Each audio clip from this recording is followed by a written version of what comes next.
Pizza বানাতে ময়দা মাখার ঝামেলা একদম বাদ। আজ দেখাবো খুব সহজে লুডুস দিয়ে ঘরেই কিভাবে তৈরি করবেন মজার পিৎজা। আসসালামু আলাইকুম সবাইকে। আজকে তৈরি করছি একদম ঘরোয়া পদ্ধতিতে মজার পিৎজা। প্রথমে লুডুসটা ভালো করে সিদ্ধ করে নিব, তার সাথে একটা ডিম দিয়ে ডিমটাকে ভালো করে লুডুসের সাথে মিশিয়ে নিতে হবে। করে মিশানো হয়ে গেলে এখন চুলার মধ্যে একটা প্যান বসিয়ে দিব, তার মধ্যে তেল দিয়ে তেলটা গরম হয়ে আসলে লুডুস গুলো দিয়ে সুন্দর করে সাজিয়ে নিব। নুডলসটা যখন এক পাশ হয়ে আসবে তখন এটাকে উল্টিয়ে দিব, উল্টিয়ে দিয়ে তার মধ্যে টমেটো সস দিয়ে টমেটো সসটাকে ভালো করে মিশিয়ে নিতে হবে।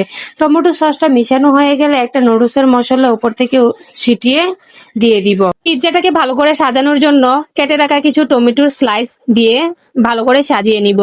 তারপর কিছু পেঁয়াজের স্লাইস দিয়ে দিব। পর্যাপ্ত চিজ ছড়িয়ে দিয়ে পিৎজাটাকে বেক করার জন্য প্রস্তুত করে নিচ্ছি। এখন এটাকে সুন্দর করে বেক করে নিব যতক্ষণ না চিজ গলে যায় আর উপরের অংশটা সুন্দর হয়ে আসে। দেখুন আমাদের ঘরোয়া পিৎজা একদম রেডি, বাইরে থেকে কিনে আনার দরকার নেই, ঘরের উপকরণ দিয়েই খুব সহজে বানিয়ে নিতে পারবেন। ভিডিওটি দেখে ভালো লাগলে একটা লাইক, কমেন্ট আর শেয়ার দিয়ে পাশে থাকবেন।